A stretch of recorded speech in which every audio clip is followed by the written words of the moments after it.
And it is a special edition of Rethinking Heroes. Cary Harrison with you, and so glad you joined me today. You know, all politics is local, all of it. It may end up being federal, but somebody came from somewhere originally, and many of those people that came from somewhere originally are doing good things, and you need to know about them. That's why we're doing this special edition today, to bring you some of the great folks in the Tampa Bay area and their vision for a better future. Why? Because we all stand at the crossroads of democracy, facing erosion and decline globally. The alarming rate of democratic backsliding demands collective action to safeguard our fundamental rights and our freedoms. Effective democracies invest in education. Yes, they do. They empower women. And they also empower marginalized communities. They promote transparency, accountability, and social protection policies. Democratic governments spend more on health care. They reduce infant mortality. They increase the expectancy of life. Revitalizing democracy, yes, we must strengthen institutions, ensure the separation of powers, independent judiciaries, free elections. We must amplify citizen voices, yours and mine. Foster inclusive participation, protect free speech and assembly. We must advance civil rights. We must guarantee equality. We must guarantee justice and opportunities for all. This is not new to you. It's just you haven't heard it in a few years, perhaps. Finally, promoting transparency. We must combat corruption, ensure accountability, and access to all information. And there, what is the bottom line of it all? Empowering education, investing in quality education so that we can all be informed, engaged, and good citizens. We're going to start with Andrew Warren. He's a champion of justice and equality. As state attorney, that would be like the DA in some other states, for Florida's 13th Judicial Circuit. He's led 130 prosecutors since 2016, cracking down on violent crime while pioneering reforms to reduce recidivism.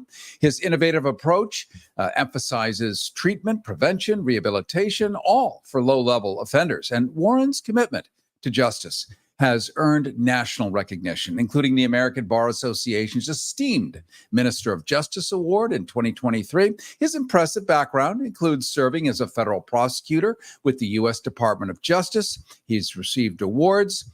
Even Governor Ron DeSantis here in Florida suspended Warren in 2022 for speaking out against abortion bans and speaking out against transgender discrimination. In other words, he's on the side of the humans, which would be you.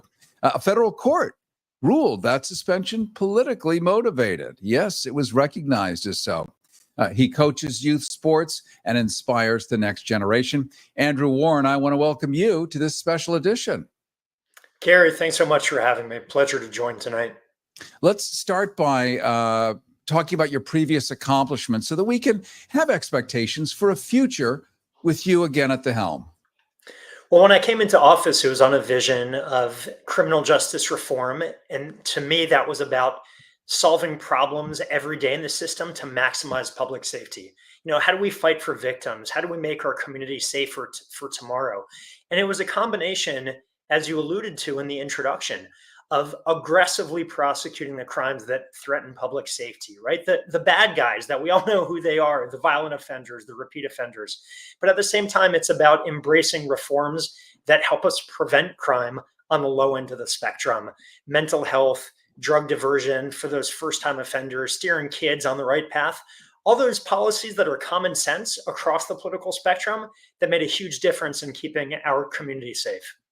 And Andrew Warren, you're a smart guy, so I love talking to you. There's clearly a balance between punishment for violent crimes with rehabilitation programs for low-level offenders and the successes that you've had using this process rather than just clobbering people back into their angry, crazy selves. Yeah, it's absolutely right. I mean, but Republicans and Democrats from across the spectrum identified years ago that the old approach from the 1980s of, the lock them up and throw away the key was somewhat of a myth, because most people who come through the system are not the type you can lock up and throw away the key nor want to. And so when you just blindly prosecute cases and not think about what happens afterwards, you end up with that revolving door of the system that we all know exists and we all know wastes resources and makes us less safe. So instead, you want to think holistically. How do we actually make the community safer? And again, it's that combination, right? There are certain types of people who come through the system. We want to aggressively prosecute them to neutralize them so they can't jeopardize public safety or hurt somebody again. But there are types of people who've made a mistake or need some help. And we want to make sure we handle those cases differently so that those people never reoffend. For the sake of full disclosure, I'm not admitting to a crime here. I'm not going to do that. But I was in boarding school. I was a naughty boy, I'm just going to say. And I met with my old dean and I said, why didn't you ever kick me out? He said, because we had a philosophy that if you weren't really truly broken and we could fix you and send you back into society as a better version of the potential you, then that's a win for education for the school. And that's exactly what you're doing. And well, I won't, let's just say I'm not a problem today as much. That's for sure. Yeah, that's right. And we see it every day, right? Someone who comes into the courthouse who's been arrested, let's say for a very low level drug possession case with no criminal history. If we really embrace that, lock them up and throw away the key, what do? We put them in jail for 60 days for a misdemeanor. And then they get back out and what do? The exact same thing that got them in trouble in the first place. Right. And so addressing the underlying behavior for the people for whom we can do it, especially in the mental health domain, especially in the drug addiction domain, those are ways that we can actually reduce crime by thinking strategically about how do we use the leverage of the system to impose sanctions on someone, but making sure that they have an opportunity to go forward and actually live a law-abiding life. Andrew Warren, we're in a state where our governor ran for president. He is a brand throughout Earth. You can go to the most remote part of Switzerland. They know DeSantis. He suspended you because you were standing up for the actual people that were getting clobbered, bludgeoned, in the same way we were talking about. And it highlighted tensions between state and local governance. How do you navigate conflicts between personal convictions and political pressures? Well, the reality was that the suspension, as courts have ruled, was politically motivated and unconstitutional, violating both state and federal law. And, some people have come out and said, well, Andrew, you shouldn't have expressed your opinion on these abortion bans, or you shouldn't have criticized laws that discriminate against our LGBTQ neighbors. And my response is, Americans don't need permission slips to exercise our constitutional rights. Free speech guarantees we're allowed to speak out on these issues, and free speech is actually at its pinnacle when you have elected officials talking about issues that affect their work. So I wasn't going and opining on, Middle Eastern policy or tax policy. I was talking about the criminalization of acts that actually don't make our community safer, that detract from it, that violates people's constitutional rights, which I'm sworn to uphold. And for speaking out and for calling truth to the governor's, agenda, I was illegally suspended. But, we've been fighting that fight in court. Now we're fighting it at the ballot box to get back to serve the people of my community in Tampa Bay. Well, we call that heroism. And even in a state that's awfully purple, I think anybody who stands up for others, we like. In fact, we like that everywhere in the world. They've been the resistance throughout many historical battles. They've been the intellectuals. They've been the founding fathers of this United States, as a matter of fact, against King George. Let's talk for a second positively about your community involvement, which spans youth sports and education, social justice. How do these endeavors inform your approach to criminal justice and policy making? Well, I ran for office after I had served for a decade as a federal prosecutor because I wanted to continue public service in the community where I was raising my kids. And my service outside the state attorney's office here is focused on a lot of criminal justice organizations that help kids who, are at risk, mentorship organizations, and organizations that support homeless youth. And then also I've coached little league sports and, youth football, youth softball. One of my daughters is a big athlete. And so I love doing that. It's a fantastic way to give back, spend quality time with her, and just really be a part of this community. Because even as an elected official, I'm still a husband and a father and a citizen here. And it's important for me to give back in many ways. Well, that's a refreshing refrain. It's good to hear that for sure. Reflecting on your federal prosecution background and local leadership, what systemic changes do you think are necessary to address disparities in our U.S. justice system, particularly regarding racial and socioeconomic, even gender equality you mentioned earlier? Well, I think it's really important that at all levels of prosecution, federal, state, and local, that we're having data driven approaches to things. And it's important for prosecutors to actually be, honest with themselves and look in the mirror in terms of their own offices to see the good, the bad, and the ugly of the things that they've done. And we did that during my time in office. We brought in outside researchers to look at decisions that were being made and to help us identify blind spots to make sure that we were applying the law, equally. At the end of the day, the words inscribed on the Supreme Court, equal justice under the law, we want to make sure we live up to that ideal. And so making sure that prosecutors are actually using data-driven approaches and being introspective to find those blind spots is really important to make sure that we're doing what we're supposed to. Doing what you're supposed to is a delightful symphony in a cacophonic sea of mayhem and madness. I think most people, it doesn't matter how they might vote or anything. They want clean water and clean air and safe streets and maybe a little laughter on the streets, go to the theater now and then, not have to worry about it. Your history, what you've done has actually rolled out much of that in the past. And so we could expect to see that in the future, right? Absolutely. I'm proud of the record that we have here. During my 6 years in office, we reduced crime by over 32%, making my county in Tampa Bay the safest large county in Florida. And I say we intentionally because it's prosecutors working with law enforcement, working with community organizations. And it's so important that we have that collaborative, we have that coexisting relationship because there is no one simple part of it to maximize public safety. But when we all work together, when we use these common sense ideas that we know reduce crime, that reduce recidivism, that make our community safer, that's what people want. They want to be able to go downtown, take their kids to the park, send their kids off to school, knowing that they're going to be safe and that their families are going to be safe. That's exactly what we did. And that's what I'll do when I'm back in office. Let's just finish with one more question. There are a lot of us out here who don't know what a state attorney does. The state's attorney. We've never been one. Maybe we've never met one. Some people have, maybe not in the way that they would prefer, but maybe we don't really know what that is. Can you tell us about what it is you actually do? Well, of course. I mean, the state attorney, as you said, is often called the DA. It's the local prosecutor. But our office here was, 300 staff, 130 prosecutors handling 60,000 cases a year. So the core function is prosecuting cases. Police make an arrest, we make a charging decision, and then we go forward and prosecute that case through, navigating through the legal avenues and the lifeline of the case.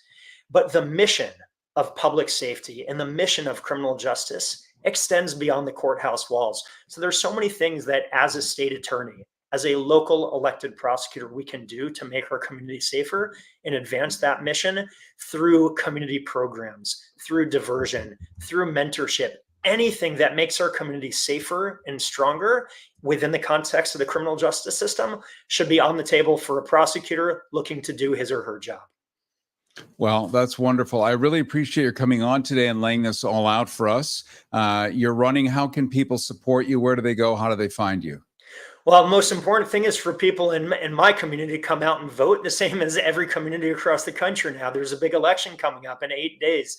For me personally, come out. You can join our team at andrewwarrenfl.com. That's andrewwarrenfl.com. And just want to thank people for participating in our democracy, keeping an open mind about the candidates and the ideas, and doing all we can to actually make our neighborhoods and our communities safer and stronger every day. Thank you so much, Andrew Warren. Appreciate your coming on today, and best of luck to you in the upcoming election. Thank you so much. Have a great night, everyone. All right, my friend. Thank you so much. Cary Harrison with you. This is a special edition of Rethinking Heroes, and we're presenting some local candidates who are looking to make this a better place for you and I to live. Next, we're going to switch to Ashley Brundage, and she's a candidate for the Florida State House. That's 65. That's the area.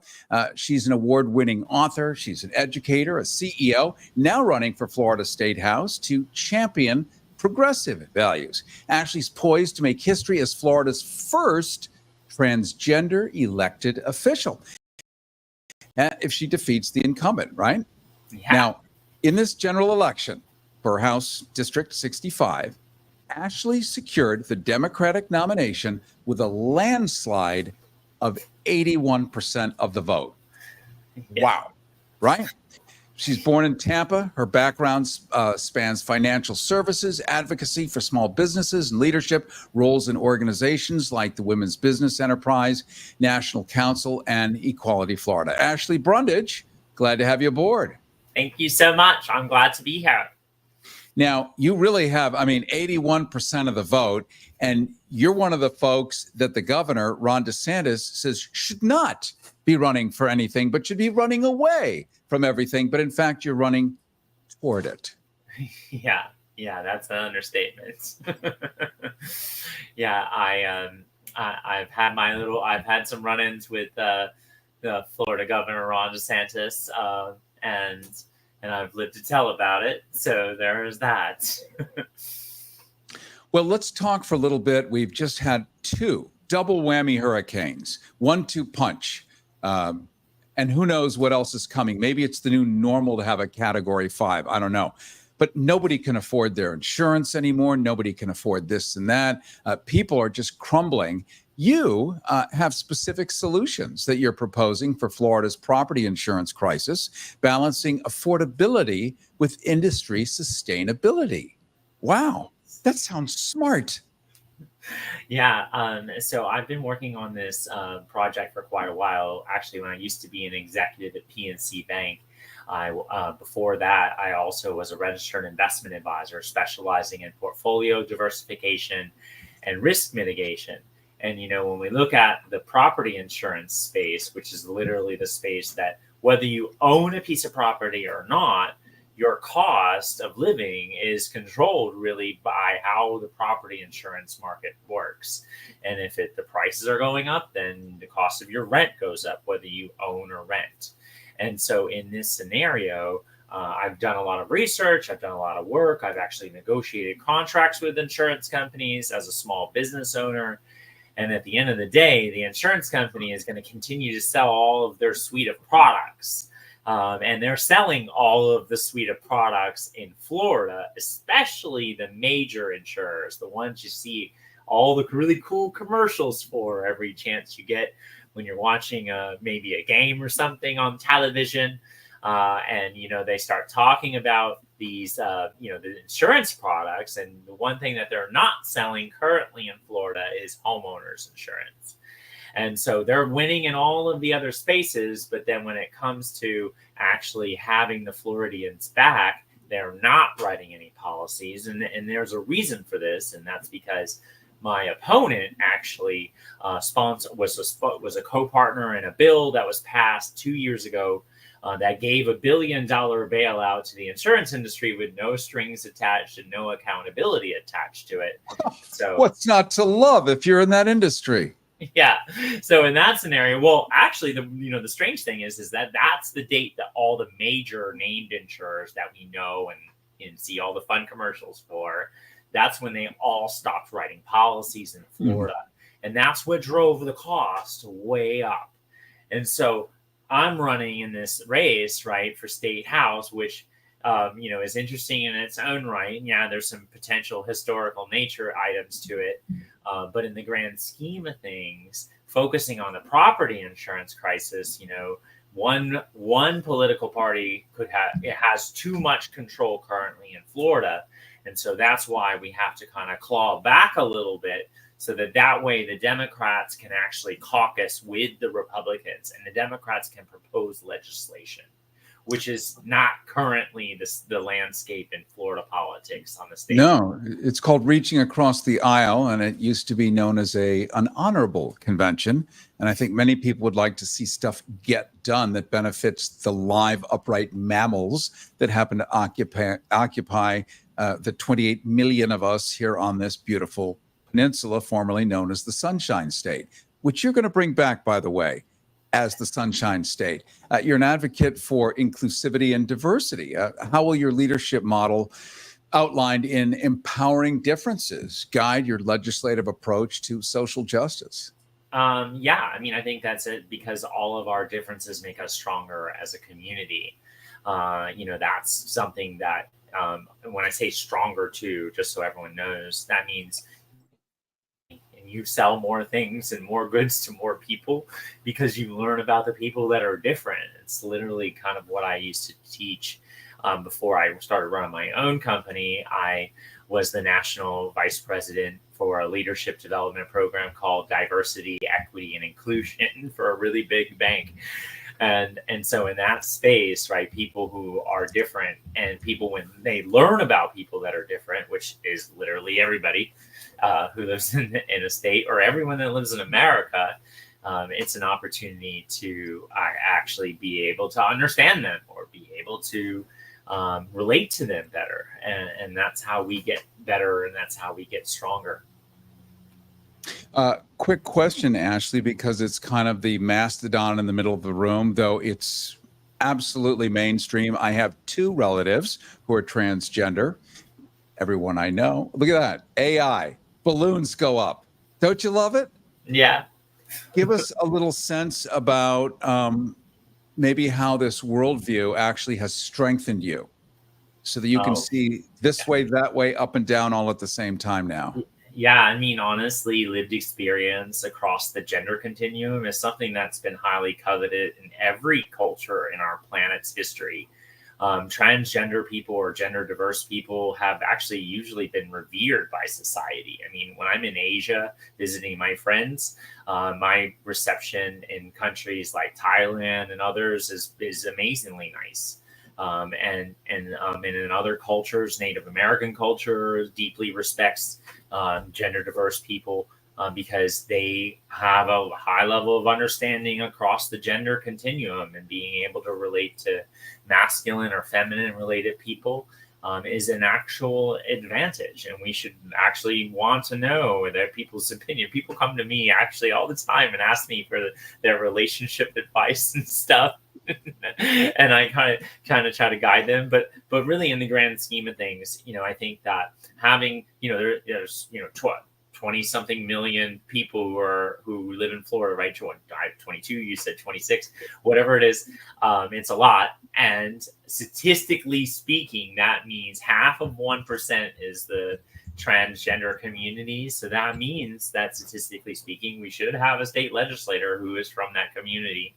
And I know the biggest thing for me, is like, it's not necessarily about making history, right? Obviously, I want to solve the insurance crisis, but my sheer existence in Tallahassee will literally change the entire landscape of the way that we actually promote Florida, and the way that we market Florida as a convention visitors bureau program. Right. Like the person who runs a meeting or an event that's thinking about having their event at the Tampa Convention Center or the Amalie Arena in my district, right? They're in this scenario now where a lot of their people are saying, oh, we can't come to Florida because of Don't Say Gay, or we can't come to Florida because the NAACP issued a travel advisory, or we can't come to Florida because it's not safe for women, because if something happens, you might not have access to reproductive health care. So, I mean, like literally all those things are happening. And then meeting planners are literally left to say, well, I really love to come to Tampa, but my attendees are worried about that. But the moment that I get elected on November 5th, with everyone who's watching's help, it will immediately send an inclusive ripple signal that Florida's open for business, because they're thinking about the diversity, and the people have a chance to speak out against these ridiculous cultural war bills. Right. Completely fabricated, completely made up. This has always been a tourism state. Everyone was welcome, just like Disney World.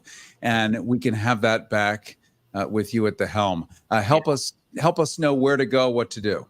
Oh my gosh. Well, so ashleybrundage.com is your one-stop shop where you can learn more about me as a candidate. You can make a donation if you want to for the next couple of days. And then beyond that, sign up to volunteer, because wherever you're watching from, it's an opportunity where you can join one of our virtual phone banks. We do those pretty much every day. If you're in my community in Tampa, which includes downtown Tampa, South Tampa, West Shore, Bay Shore, and then goes out to West Chase, right by the airport, to Rocky Point, and then up to West Chase and parts of Town and Country. So you can get involved. You can come knock doors with us. Get involved in democracy wherever you live, because if you called any candidate, they would literally love to have you involved. And that can actually literally make the difference. And talking to voters and talking to people is how you get involved. Well, let me write that down. Get involved with democracy. I think that's a very good idea. Yeah. Ashley Brundage, thank you so much for coming on today and offering your perspective of what a brighter, better future looks like for the state of Florida. I wish you all the best. Thank you so much for having me. Thank you so much. Cary Harrison with you. This is a special edition of Rethinking Heroes. This is our candidates forum. As I said in the very, very beginning, if you missed it, all politics is local. It all starts from somewhere. So we're talking to some of the local people in the Tampa Bay area. Tampa Bay is a giant mass of the state of Florida. Everyone knows where Miami is. They might know where Orlando is. They know where Disney is. But we are the mothership on the Gulf of Mexico. So many, many initiatives, including the governor of this state, came out of this area. So a lot of very smart and capable people happen to be here. And we're going to go to a non-political candidate for a second, just an interstitial, because civil rights is sort of the key of this conversation at the moment. Coming up, we will be talking to a woman named Pat Kemp. She's running for Congress of the United States. You're going to want to hear what she has to say and how she is going to fix the Congress that you know is completely out of whack. She's got some great ideas and some great plans. But first, I want to welcome Yvette Lewis with the NAACP. She's the president of the NAACP of Hillsborough County here in Tampa Bay. She continues really this tireless crusade. It's for justice and equality. And under her leadership, the NAACP has successfully secured vital school redesigns, a dynamic curricula, reduced class sizes, highly effective staff, certified reading instructors, everything you want for your child, right? She opposes Florida's Department of Education for diminishing African-American history curriculum. In other words, we don't talk about it. There was no slavery. It's illegal to even teach it. All of that comes back through her. She knows that it undermines diversity and truth, a word I think we all relish. She combats censorship. Her NAACP partners are like the American Federation of Teachers, and they have established together a freedom library inspired by Dr. Martin Luther King Jr.'s wisdom. Injustice anywhere threatens justice everywhere. Mm-hmm. Wow. I want to welcome you so much, Yvette Lewis with the NAACP, and glad to have you here today. Thank you for this wonderful opportunity tonight. Now, you're not a candidate. You're the only one who's not a candidate, but it's vital that a spectrum of voices are heard, especially as we all look at Project 2025. People have heard of it, but they're not sure how it might affect them. The NAACP is actually addressing Project 2025 head on, right? As it may be the greatest obstacle to any notion of civil rights we've seen in decades. Maybe you could talk a little bit about your initiative called My Rights versus Project 2025. Yes. So yesterday we did have a community meeting over at the church, Beulah Baptist Institute, and we had a full room talking about my rights versus Project 2025. And what it is that we had to educate the community on what is better for them. your rights or Project 2025. And so what the people came out of that room, that's what they decided, that how they wanted to vote when they go into the ballot to vote. Project 2025, it is a violation, and it is treading on our civil rights. You know, a lot of people have heard of it, but they don't really understand the substance of it. It's almost 900 pages, written by the Heritage Foundation, authored originally by our own former governor, Rick Scott. Mhm. And it is cruel and vicious in every way. My ancestors, the founding fathers of this country, would be rolling over as dust in their graves, because it totally goes against the spirit of you and me being equals. It marginalizes, it creates a little oligarchy of old white guys at the top, and a king, which is, of course, the ground zero of why this country has become to exist, so that we never, ever again have a king. We have no dukes, we have no knights, we have no nobility here. And it's important that we realize that diversity is key. The central argument in the Declaration of Independence against the king was, you're wanting more, but we need help.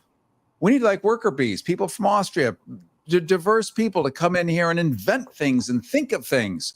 And you guys at the NAACP are so in the forefront of making things better when many of us are just staring with blinders on. I imagine you've got a pretty excited group at the NAACP, and those of us who are supporting you.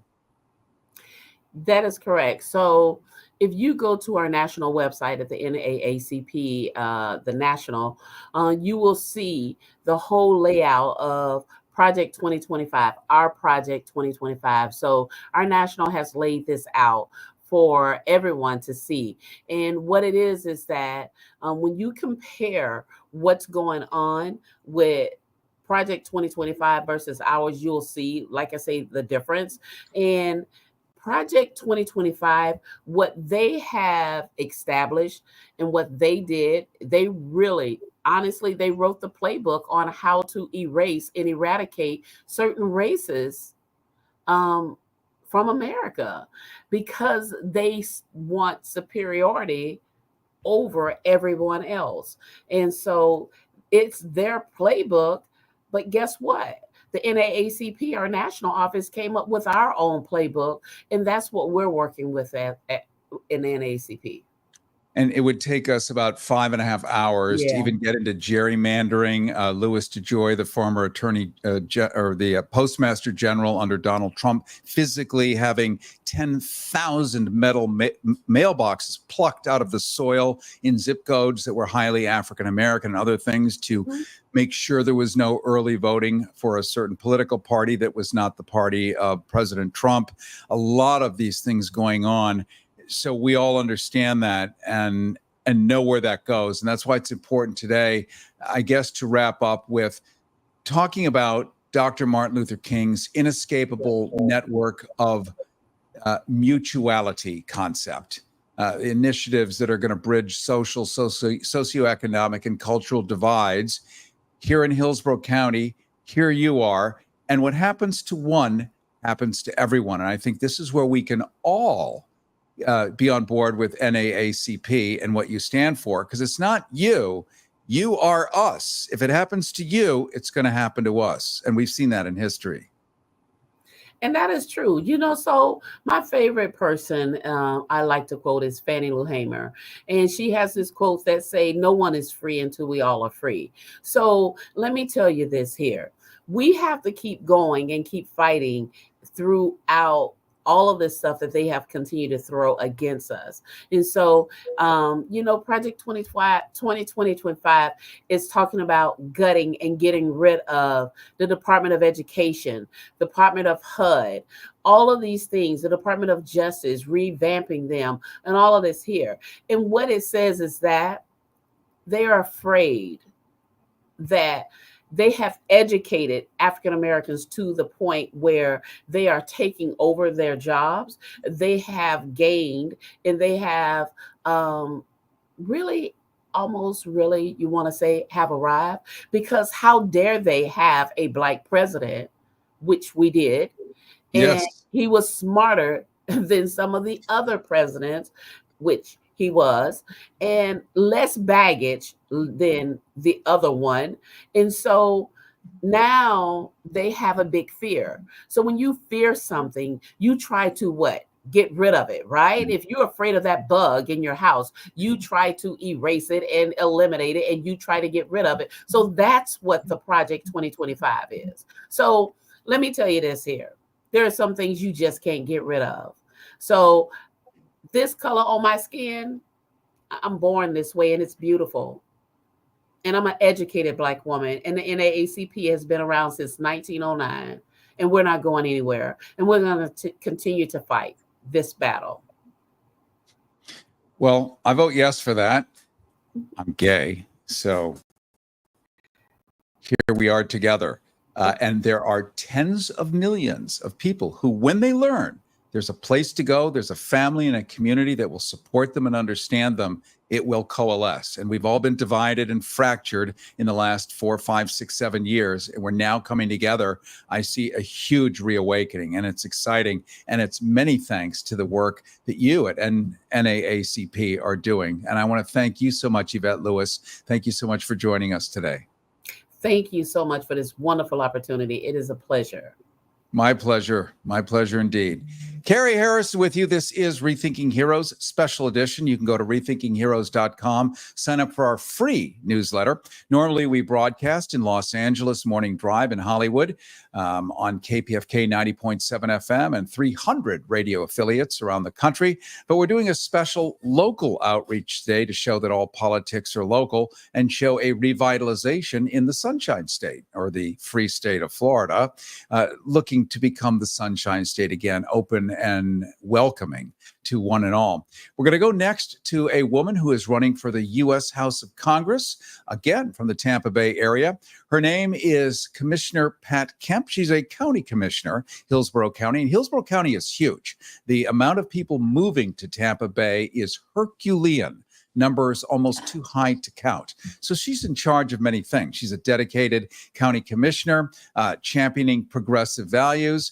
And her achievements include preserving the Upper Tampa Bay Trail and county conservation lands. Yes, nature. Securing hundreds of millions in funding for schools and transportation through innovative developer fees, and investing in solar panels for Tampa and Hillsborough County libraries. What a good use of a library if you're banning books. Put solar cells on the top, then bring back the books.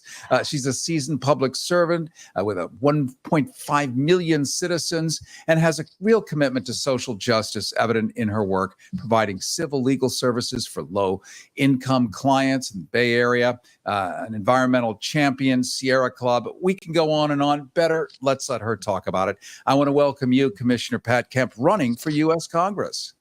And thank you so much. I really appreciate being on your show. I actually have had spent some time at the Pacifica Network in the past at KPFT in Houston and KPFK in San Francisco or Berkeley. So I'm familiar with that. And this is really a great pleasure to be on. Plus, I got to hear all my fellow commissioners and with Yvette, activists in this area. So that was great. Yeah, we have, as you said, it's a big county. I'm a county commissioner countywide here. And we have 1.5 million people and a blistering pace of growth, which is something that we have to deal with all the time. And as you've probably experienced, some of the people watching, some of the also speculative growth that goes on that can really be harmful for a community. But I've been working on that now for a number of years, and our population here is larger than the population in 12 different states. So it's quite a robust county, and it's been a big job. But I'm term limited out in November, and I'm running for U.S. House District 15 in Florida. It includes North Tampa and parts of Hillsborough County, small parts of Pasco and Polk, if people are familiar with those. Well, let's jump right into it. What would be one of the first things you'd like to get done as a new member of this Congress? Well, first, do no harm. And we are suffering. Hippocrates, yay! we are suffering greatly across the state. Women are. As of May 1st, the Florida legislature, the courts here, the very extreme Florida Supreme Court, which actually is more extreme than the U.S. Supreme Court, if you can believe it, upheld what the legislature did and took away our reproductive rights that we had had for more than 50 years here in Florida. Roe v. Wade was the law of the land. And on May 1st, they took it away, made 6 weeks, which is a de facto ban on abortion in the state, and puts all these women at risk. We've heard of women dying in Georgia, and that will come here too, for certain. But also, women can't get the care they need. Doctors are leaving the state. Hospitals, you can't expect the care that you might have had for high-risk pregnancies. It is terrible. So we have Amendment 4 on the ballot here, which, unlike the other states, requires a 60% bar, something that they did some years ago. So I am pushing hard for that. But even if we, and I hope that we can make that 60% bar and protect us here in Florida. But I will be back in Washington to make sure that that right is the law of the land for all this nation. I will be doing that. And my opponent, who's been in there for 2 years, she's actually like me, a lawyer. She's been a judge, and she actually celebrated the overturn of Roe v. Wade, which I found stunning. And she has since been silent and tried to hide away and not let anyone know what she's doing out there. But I am very loud and clear in support of reproductive rights. So that is a huge issue for me. I wonder, and you'll have to pardon my being sardonic, but I do enjoy it, that if you're going to get rid of Roe v. Wade, then I think men should share in the burden of a pregnancy that's unwanted. I think men should have to pay. There should be DNA tests. We go after them. Maybe they offer a testicle. Just one. That's just one. To balance things out a little bit, to make things, obviously this is never going to happen. It is a skewed patriarchy, and this is the problem. We do need more women, because women also tend to look at details, and it's just a whole different kind of world. So you're also a champion of renewable energy, which is important. We've just been clobbered by double hurricanes. Never in the history of our state, or this area, certainly, have we had one. And while we're at it, have another Category 5. So it's been just excruciating for so many people. But you're looking at a cure to this. Instead of putting more fossil fuels in the air, instead of heating up the atmosphere and seeing the Gulf of Mexico hit a near boiling point at 101 degrees Fahrenheit, not really boiling, double that it's boiling, but still so hot that it was actually bleaching permanently the coral. You're looking at renewable energy. You're looking at solar energy expansion, environmental sustainability in Congress, a naughty word in Congress, but you're going to put it there. Or maybe even in Florida, where we're not supposed to say. 2 governors, including Rick Scott, our now senator when he was governor, and Ron DeSantis, have banned the words climate change, as if that will make it go away, if only. But I've been concerned about that for many decades. I only became a county commissioner in 2016, elected the same night as Trump. But I have really, what compelled me to run for county commission here in Hillsborough County was my concerns about climate change, my activism on the environment, longtime activist with Sierra Club. And I was just very, very focused on that, on transit, on changing or looking at the way that we build communities, make them more walkable, increase our options for transportation, things like the Upper Bank Tampa Bay trails, our transit system, the way we build our communities and make those better, but also to really pump up our renewable energy. And in 2016 was the year, 2017, the year after I was elected, was the year really the cost of solar panels went down, Right. and became cheaper than acquiring even wind or gas or any other kind of fossil fuel energy. The ironic thing is, here in Florida, we spend, at least it was a few years ago, the last time I checked, $5 billion with a B dollars a year out of state on fossil fuels. And we have one of the richest states for our own renewable energy source, the sun. I believe it's called the Sunshine State. yeah, right. And it has, any shift to renewable energy has been hugely discouraged in any way by what has been the Republican governors in charge, the legislature, in terms of, for instance, states like California and 35 states around the country have renewable energy portfolios, which look and ask and require their energy companies operating their states to start to work in a more robust way towards sustainable energy.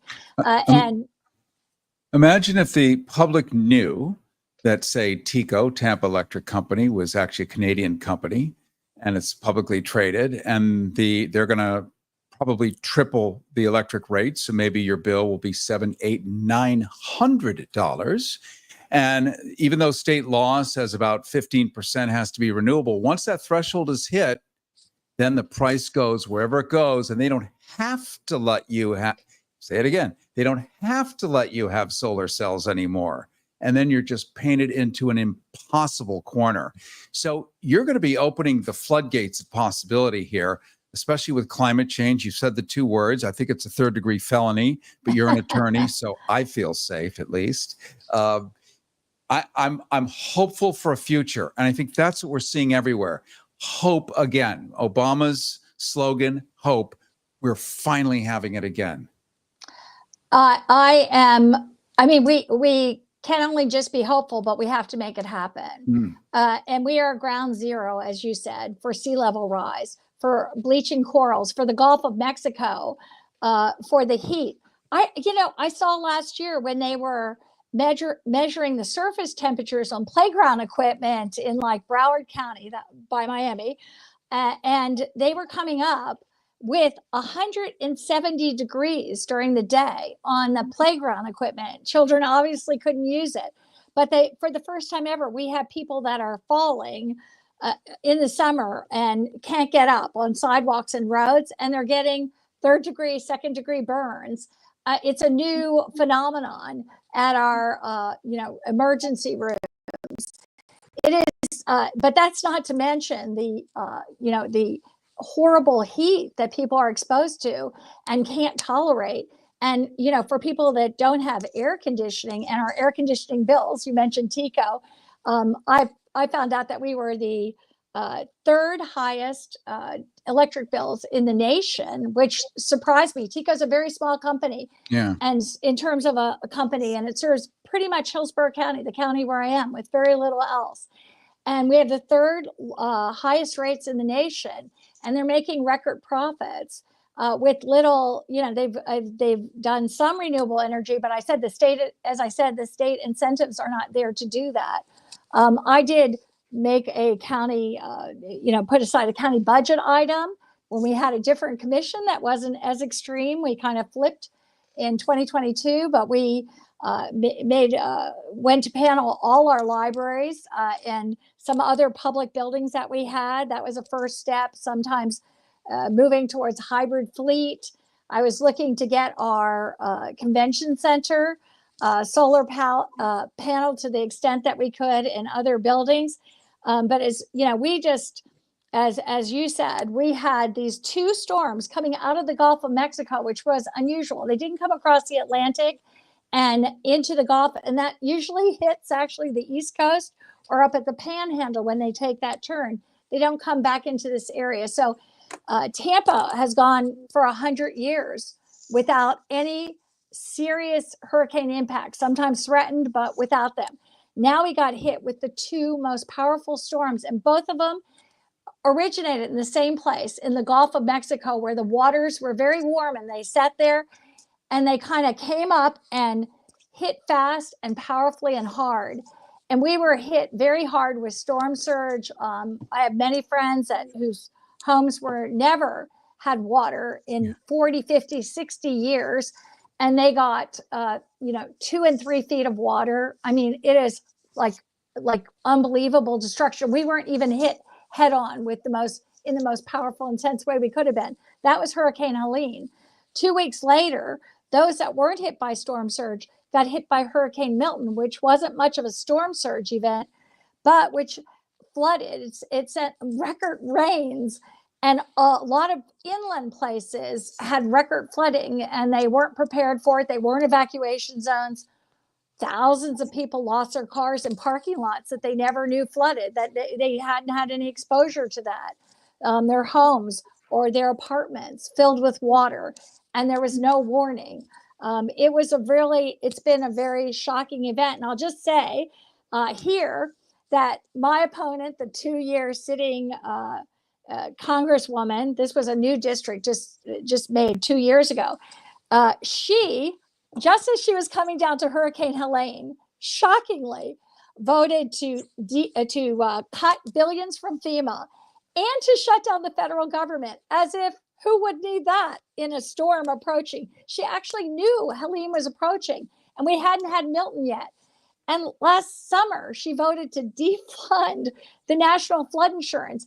And I just can't even believe it. And now she's nowhere to be found to answer for reproductive rights, what she did, or for FEMA. She spends all her time on OAN, on Newsmax, on News Nation, and Fox. She can't be found here, but she's on all those programs. The good news about Fox is after they were busted, they no longer officially are a news service. They have had to rebrand under the law as an entertainment service. So you are the real deal. And we have been talking a lot about climate change only because it's everything in a state like Florida. It's literally everything. And the whole country and the whole world is constantly dealing, pivoting, and churning from climate change. So if we get that thing in order, that house in order, we can get a lot of other stuff in order. So I really appreciate Commissioner Pat Kemp, you coming on today. You're running for Congress. You've got a really good shake at it. How can people find you and support you? Thank you so much. Vote PatKempForCongress.com, and anything you can go on there. You can volunteer, as Ashley said. You can contribute, and thank you so much for this opportunity. Really appreciate it. Well, I appreciate having you on. A pleasure hearing you more. And now I'm all stirred up and passionate. So I'm going to go do my part in the next couple of days. You can count on it. Cary Harrison with you. This is Rethinking Heroes Special Edition. We're talking to local politicians here in the Tampa Bay area because all politics is local. It turns out that this area has some of the most skilled, enlightened, and cool people that you would ever want to meet, similar to people that you might think, well, shouldn't they be in California? No, they're here. And that's why we get to talk to them and find out how they're going to change things and make it better for everyone.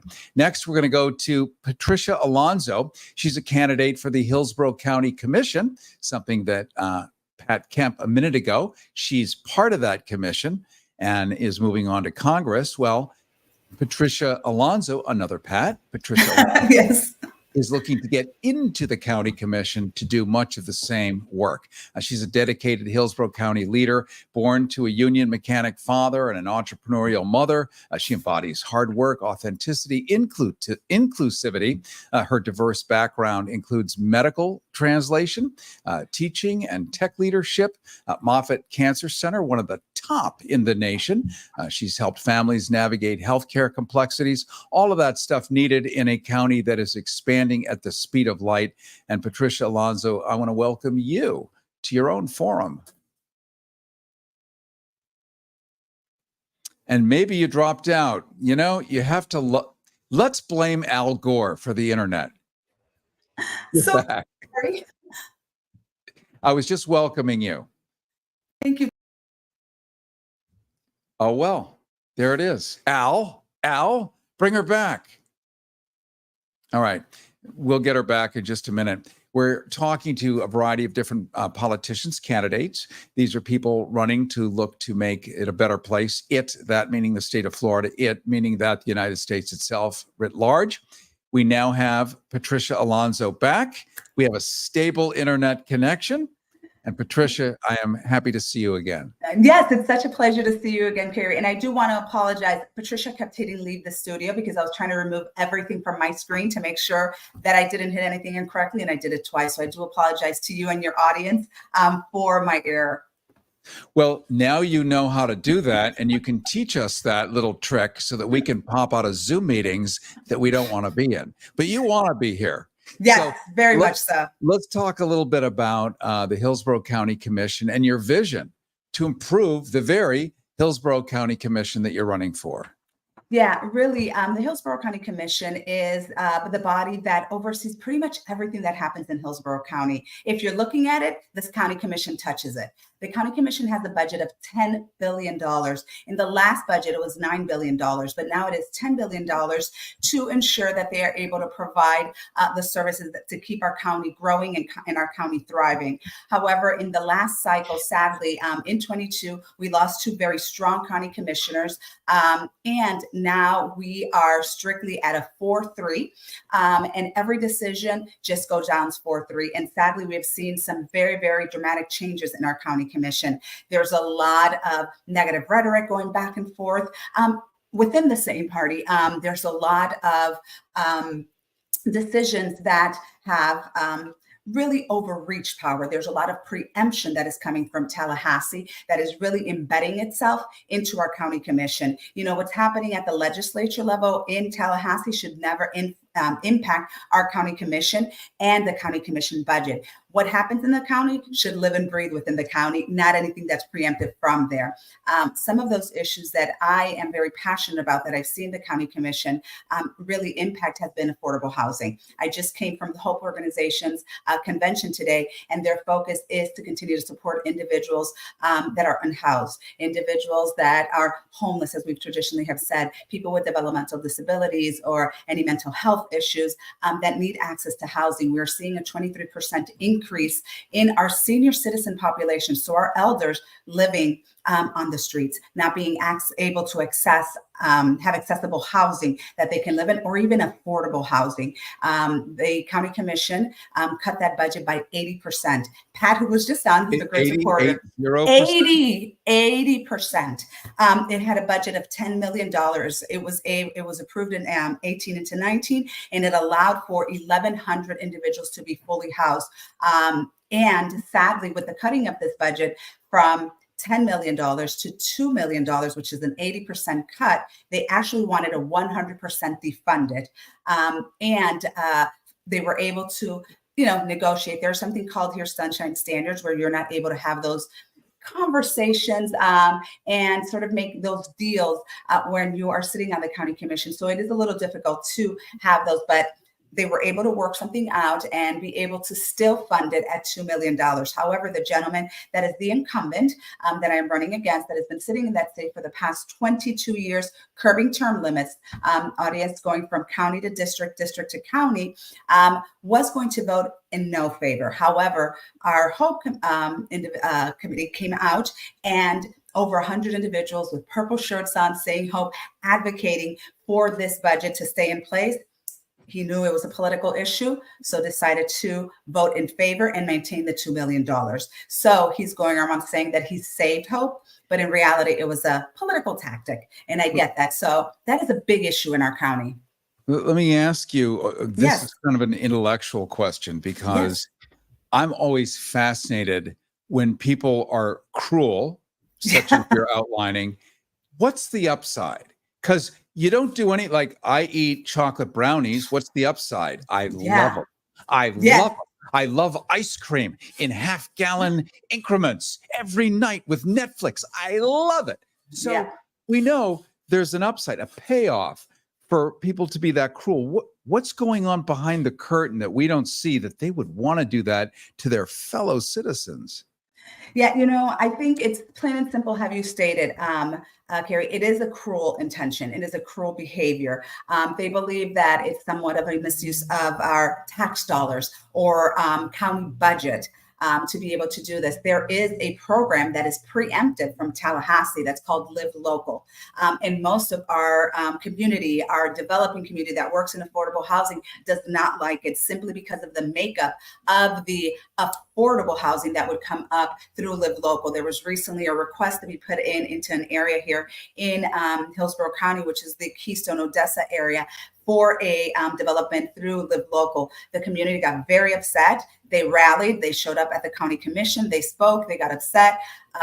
The incumbent, who's somewhat entrenched in that community, did not want to lose that and voted against. However, most of the commissioners voted against because, once again, it is a preemption that is coming from the legislature and the governor because it is a program that he created. So this is something that they wanted to place. And the person that brought the commissioner that brought this to the table was Mr. Wastel, who is quite contentious.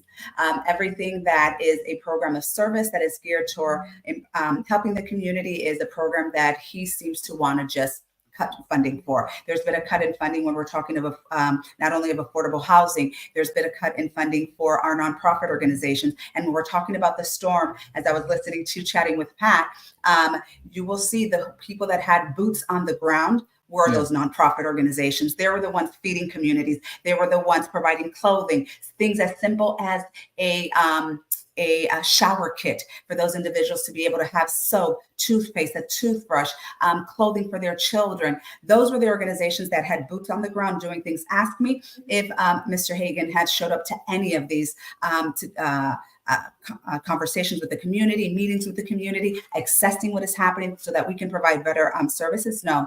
However, I dropped my campaign for 2 weeks. You could find it anywhere. And all we did was dedicate ourselves to hitting the ground and serving the community, from cooking meals to cleaning up to supporting our schools and ensuring that they were ready for the kids to come in on day one after both hurricanes that ransacked our community. And sadly, there's communities that didn't even get warning that these to evacuate because they are in zone X, and the generators didn't go off, causing those pumps not to go off, and houses being underwater. Because you know what? Our infrastructure sadly did not hold. It's so poor. We're building so quickly within our district and within our county, but we are not setting up the infrastructure at the same pace. Don't get me wrong. Development is a good thing, but it has to be purposeful. It has to work for our community. And that is not what is happening. Mr. Hagan is someone that jokingly has said that he has not met a development that he doesn't love. We are losing our, There used to be a saying, if it's green, pave it. Yes. And that very famous song by, I think it's Amy Grant, that says, you got rid of the park to pay, you paved the park to put up a parking lot. And we're seeing a lot of that. We're destroying our green spaces. There's more sprawl, and we're putting up, more developments. We're putting up more storage spaces, more car washes, and all of these other things, and not really building up to what our community needs, which is housing. We are living in the biggest housing crisis in the country, and now in our county, and even worse after 2 hurricanes that have displaced our communities, not just in Hillsborough County, but in Pinellas. And as the county further goes out, because there's nowhere to put individuals, those community are even now more so displaced because they were getting more and more rural. And we're putting them in transportation dead zones as well. Well, we're regrettably out of time. However, we have covered a lot of territory with you. And just to synthesize what we've discussed, we either get you fixing things, making life better, or we get the absolute opposite: disaster, decay, and destruction. Yes, So, most definitely. And I'll tell you, the biggest issue, teacher raises were not put on the ballot, slashing of housing, LGBTQ rights, refusing to sign off a proclamation that is doing that, against civil partnerships in the past. He even voted to have the Confederate flag stay, and the person that he appointed to the diversity committee was a white supremacist. So that tells you exactly the type of individual that we have sitting on our county commission, and why we need to flip that seat, because the decisions are 4-3. If Sean Shaw, who was on the show earlier, retains and nothing changes, nothing flips, it's the same thing. No business is going to get done. All right. Well, I want to thank you so much, Patricia Alonzo. How do people find you?